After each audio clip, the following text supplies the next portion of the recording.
नमस्कार। चलिए आज एक सफर पर चलते हैं हजारों साल पीछे, एक ऐसी दुनिया में जो आज भी हमें हैरान करती है।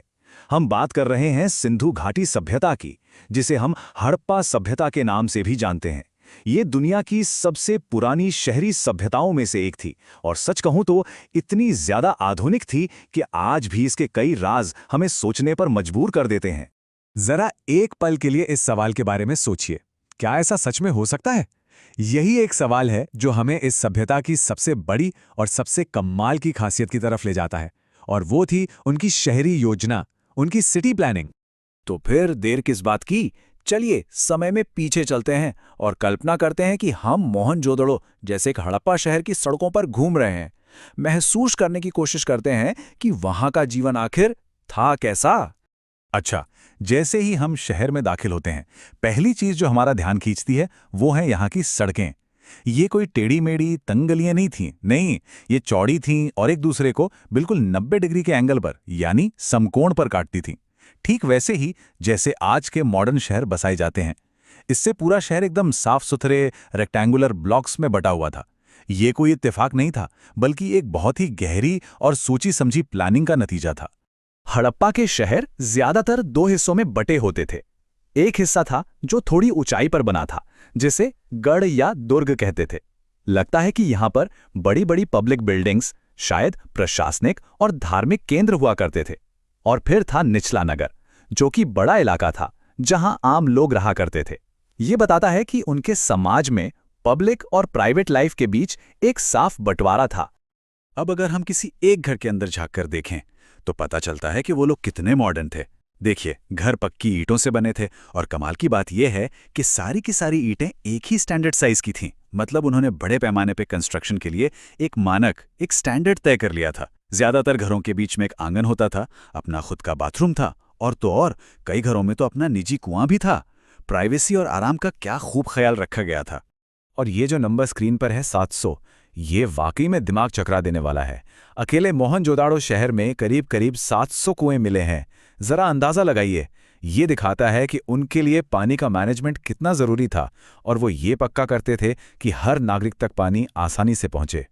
और अब बात करते हैं उस चीज की जो उन्हें मिस्र और मेसोपोटामिया जैसी उस जमाने की दूसरी महान सभ्यताओं से भी कहीं आगे खड़ा कर देती है। वो थी उनकी ढकी हुई ड्रेनेज सिस्टम। सोचकर देखिए, हर घर के बाथरूम से निकलने वाली नालियां सड़क पर बनी ढकी हुई मेन नालियों से जुड़ती थीं, और ये नालियां शहर का सारा गंदा पानी बाहर ले जाती थीं। बस इतना ही नहीं, इनकी नियमित सफाई के लिए जगह जगह पर मैनहोल भी बनाए गए थे। ये पब्लिक हेल्थ को लेकर उनकी समझ का एक शानदार सबूत है। तो शहर की प्लानिंग तो बेमिसाल थी, पर सवाल यह है कि इन शहरों को चलाने वाली इकोनॉमी कैसी थी? आखिर ये शहर इतने समृद्ध कैसे थे? चलिए अब सिंधु घाटी के हुनर और उनकी समृद्धि पर एक नजर डालते हैं। देखिए, इस विशाल सभ्यता की जो नींव थी वो खेती बाड़ी पर टिकी थी। वो लोग गेहूं, जौ, दालें और भी कई तरह की फसलें उगाते थे। सिंचाई के लिए नहरों का इस्तेमाल करने के भी सबूत मिले हैं। साथ ही पशुपालन भी उनकी जिंदगी का एक बहुत जरूरी हिस्सा था, जिससे उन्हें दूध, मांस मिलता था और खेती में भी मदद मिलती थी। यहाँ एक बहुत ही दिलचस्प बात पता चलती है। क्या आप जानते हैं कि दुनिया में सबसे पहले कपास की खेती कहीं हुई थी? तो वो सिंधु घाटी में ही हुई थी। ये उनके व्यापार की एक बहुत बड़ी चीज थी, और शायद इसीलिए बाद में यूनानियों ने इस इलाके को सिंडन कहना शुरू कर दिया। हड़प्पा के लोग ना सच में माहिर कारीगर थे। चन्हूदड़ो जैसे कुछ शहर तो ऐसे थे मानो पूरी की पूरी क्राफ्ट फैक्ट्रियां हों। वो कीमती पत्थरों को तराश कर बहुत ही सुंदर मनके बनाते थे। तांबे और कांसे से मजबूत औजार और गहने बनाते थे, और मिट्टी के बर्तनों पर तो ऐसी शानदार डिजाइनिंग करते थे कि आज भी देखकर हैरानी होती है। और हाँ, हड़प्पा की सबसे मशहूर चीजों में से एक है उनकी मोहरें, यानी सील्स। इन छोटी छोटी मोहरों पर जानवरों की आकृतियां और एक ऐसी लिपि खुदी हुई है जिसे हम आज तक पढ़ नहीं पाए हैं। इनका इस्तेमाल ज्यादातर व्यापार में होता था, सामान के मालिक की पहचान के लिए, या कह सकते हैं एक तरह की गारंटी कि सामान के साथ छेड़छाड़ नहीं हुई है। ये उनके फैले हुए ट्रेड नेटवर्क का पक्का सबूत है। तो हमने शहर देख लिए, उनकी अर्थव्यवस्था समझ ली। अब चलिए उन पहलुओं की ओर बढ़ते हैं जो सबसे ज्यादा रहस्यमयी हैं, उनके विश्वास, उनका धर्म और उनकी भाषा। जो भी पुरातात्विक सबूत हमें मिले हैं, उनसे लगता है कि वो लोग उर्वरता के लिए मातृ देवी की पूजा करते थे। इसके अलावा एक पुरुष देवता की भी पूजा के संकेत मिलते हैं। एक मोहर पर एक योगी की मुद्रा में बैठे देवता हैं जो जानवरों से घिरे हैं। बहुत से विद्वान इन्हें पशुपति या भगवान शिव का शुरुआती रूप मानते हैं। और तो और वो प्रकृति की भी पूजा करते थे, जैसे कि पीपल का पेड़ और कुछ खास जानवर। लेकिन एक बहुत ही हैरान करने वाली बात है, मिस्र या मेसोपोटामिया की तरह यहां पर बड़े बड़े मंदिर बिल्कुल नहीं मिले हैं, एक भी नहीं।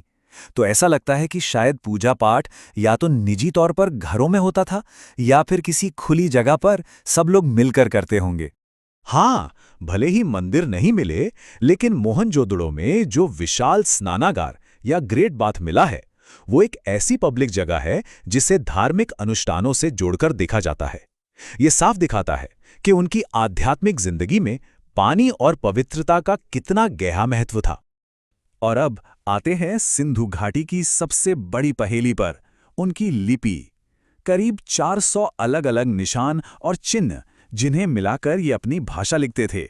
पर अफसोस, आज तक कोई भी इसे पढ़ नहीं पाया है। ये एक ऐसा रहस्य है कि अगर ये सुलझ जाए तो इस महान सभ्यता के न जाने कितने अनकहे राज हमारे सामने खुल जाएंगे। चलिए अब जरा एक बड़ी तस्वीर देखते हैं। इस सभ्यता की पूरी कहानी को समझने की कोशिश करते हैं, इसकी शुरुआत से लेकर इसके सुनहरे दौर और फिर इसके रहस्यमय अंत तक। हड़प्पा सभ्यता के लंबे इतिहास को मोटे तौर पर 3 हिस्सों में बांटा जाता है। पहला था प्रारंभिक चरण, जब धीरे धीरे गांव बस रहे थे और संस्कृति पनप रही थी। फिर आया परिपक्व चरण, ये वो सुनहरा दौर था जब मोहनजोदड़ो और हड़प्पा जैसे बड़े बड़े शहर अपने चरम पर थे। और आखिर में आया उत्तर हड़प्पा चरण, जिसमें इन शानदार शहरों का धीरे धीरे पतन होने लगा और लोग इन्हें छोड़कर जाने लगे। पर सवाल वही है कि आखिर इतनी महान और व्यवस्थित सभ्यता का अंत हुआ कैसे? इस पर कोई एक पक्का जवाब नहीं है। कुछ विशेषज्ञ मानते हैं कि जलवायु परिवर्तन, यानी बदलते मानसून या नदियों के सूखने की वजह से ऐसा हुआ। कुछ का मानना है कि शायद कोई भयंकर बाढ़ या भूकंप आया होगा। वहीं कुछ लोग किसी बाहरी आक्रमण की आशंका भी जताते हैं।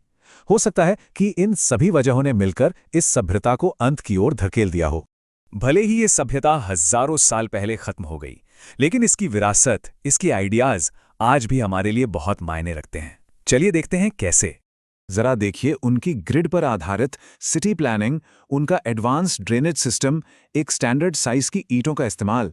ये सारे सिद्धांत आज भी modern urban planning, public health और सस्टेनेबल आर्किटेक्चर की नींव में मौजूद हैं। तो आखिर में ये सवाल हमारे मन में उठता है कि जब हम इन प्राचीन शहरों के खंडहरों को देखते हैं, तो क्या हम सिर्फ एक दफन हो चुके अतीत को देख रहे हैं, या फिर हमें इसमें शहरी जीवन, सामुदायिक स्वास्थ्य और सस्टेनेबिलिटी के वो सिद्धांत दिखाई देते हैं जो आज भी और आने वाले कल में भी हमारे शहरों के लिए एक प्रेरणा बन सकते हैं?